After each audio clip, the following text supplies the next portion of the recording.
Redditors who have died then been resuscitated, what do you remember seeing?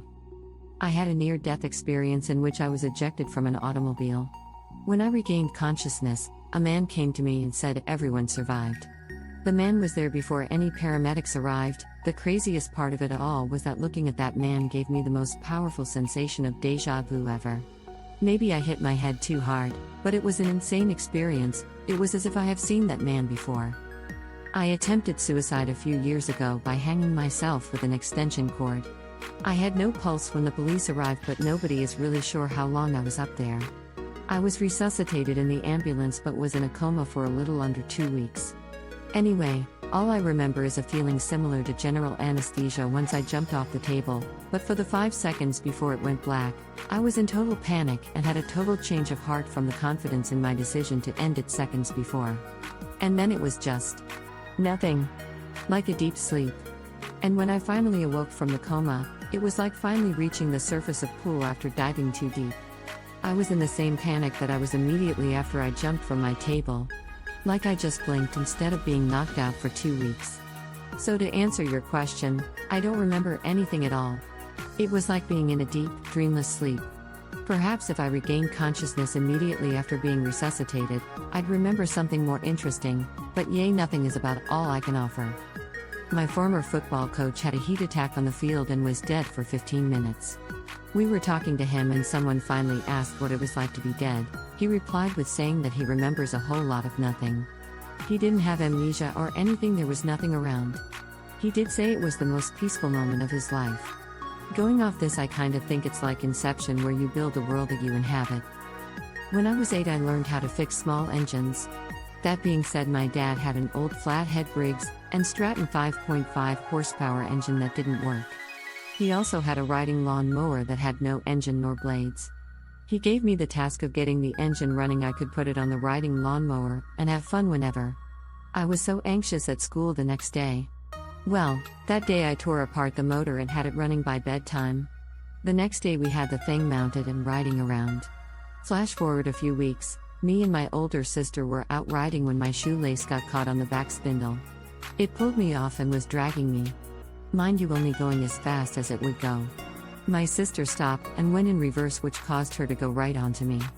The chain and chain wheel caught my lower right back, ripping my skin open and pulling my large and small intestine out.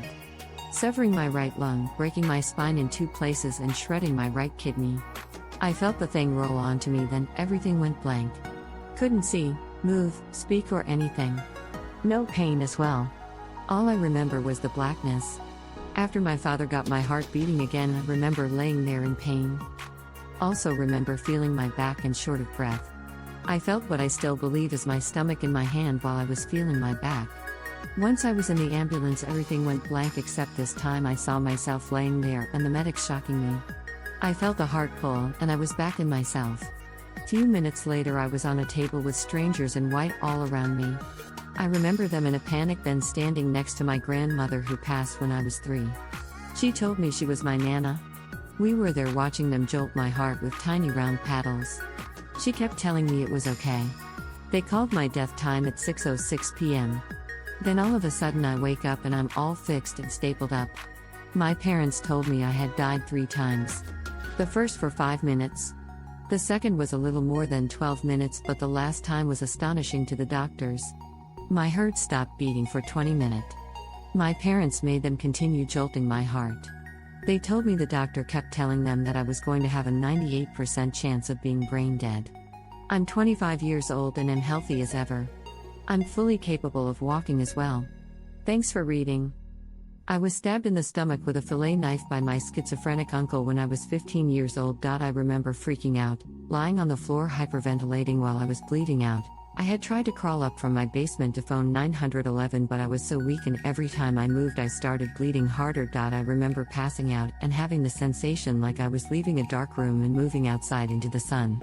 I stopped panicking and this feeling of pure contentment settled over me. I was floating over a garden where all of the plants were giving off light, and I could see a huge amorphous shape above me that was made up of every color in existence, including colors I have never seen before and couldn't possibly describe. The shape seemed familiar, like I was a part of it, and it was beckoning to me and filling me with pure ecstasy and understanding as I looked at it.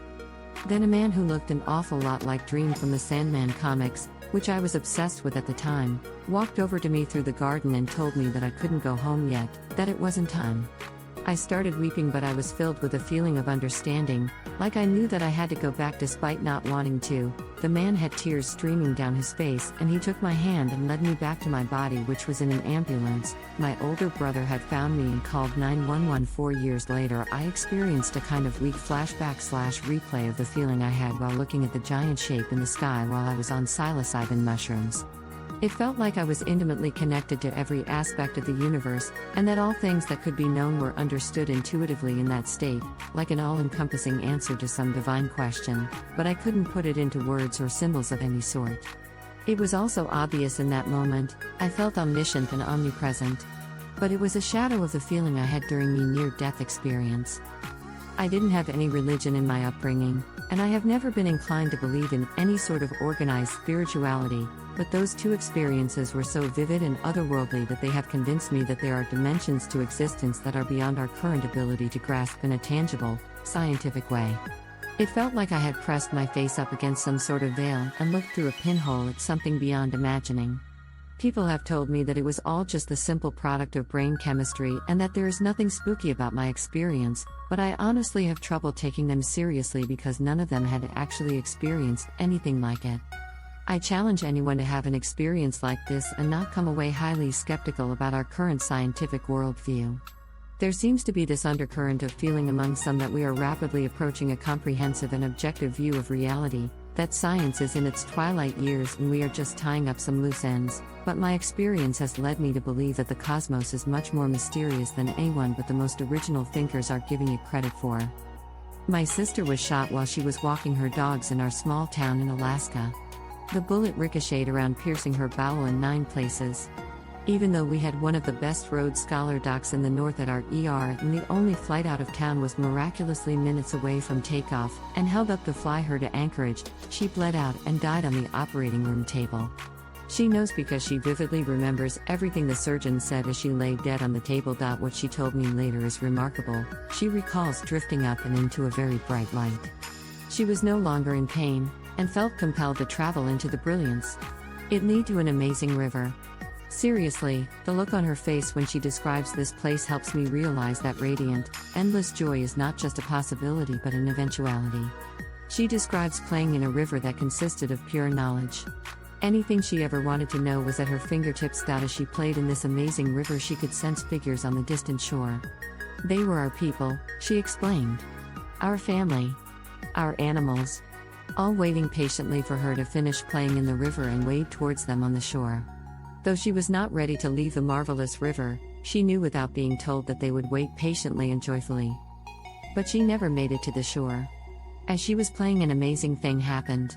Seriously, people, if you could see the look on her face when she describes this next part, you would laugh for pure joy. A being approached her. She did not know what it was except to describe it as pure, unconditional, ebullient love. It radiated love. It pulsed love. And all things diminished before the radiance of that love.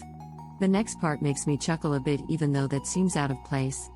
She said it spoke to her and said that she had to go back, that it wasn't her time. She said, like a little kid, but I don't want to.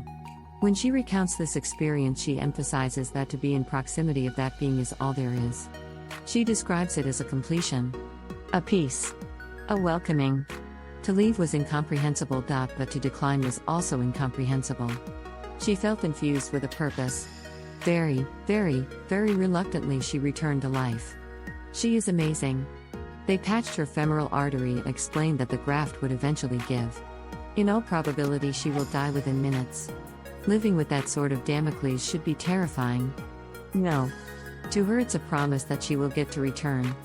Life is what we are here to do, she explains, but after, sweet, benevolent, all-encompassing love. With every single breath my sister is heartbeats from death, and I have never met anyone who is more alive. Fearless.